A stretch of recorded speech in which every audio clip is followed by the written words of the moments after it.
school here during the wartime, and things were quite hard in those days because things were restricted. You had rationing for butter, tea, sugar, clothing, meat, and we had rationing because New Zealand had to supply England and other countries with our produce because they were getting bombed and were involved very much more in the war than we were. So we were their food supply, so therefore we had to restrict it for us. So we had this rationing. We all had to carry little first aid kits around with us all the time. We had trenches under the Buhutukawa trees, which were not as tall as they are today. They weren't even up as high as the power lines then.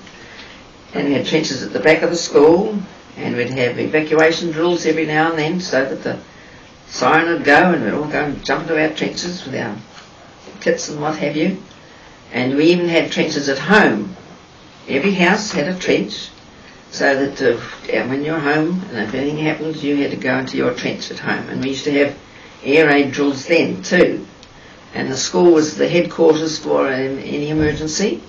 So my parents always had to come to school during those practices, and we went down to the trench at home.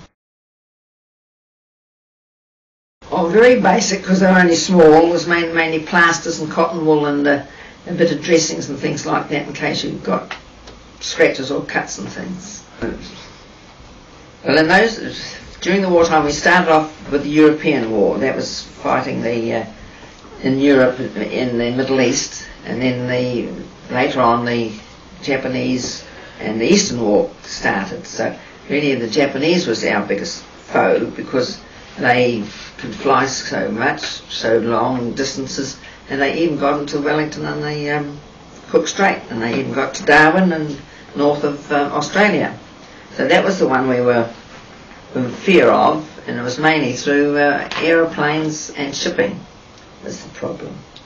At that time blackouts, or petrol rationing too, so you didn't drive your cars, and blackouts you had to have all your windows all covered at night so nobody could see any lights on, and it restricted a certain amount of activities. But Fitzroy School we still had our house socials because we'd cover up all the windows and have no lights showing so we could have our socials.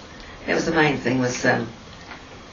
And also we had limited travel. You could only go 50 miles on a train because of you didn't want people using up too much fuel and things like that, so just 50 miles on a train.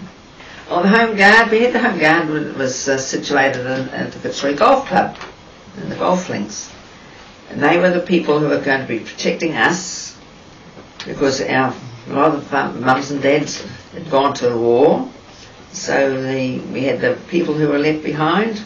They were the Home Guard, and they trained and practiced so that they were going to look after us if anything happened. Or the memorial gates. Well, they were there when I started school. I don't know when they were built, but they were there for the Great War. That was the 1914-18 war. They were built in memory of the Fitzroy School pupils who had passed away in that war. And then, of course, we used them for Anzac Day every year. And when I was at school, each class made a wreath. And we'd have a little service in the hall. And then each class would go and lay their wreath on the gates on Anzac Day.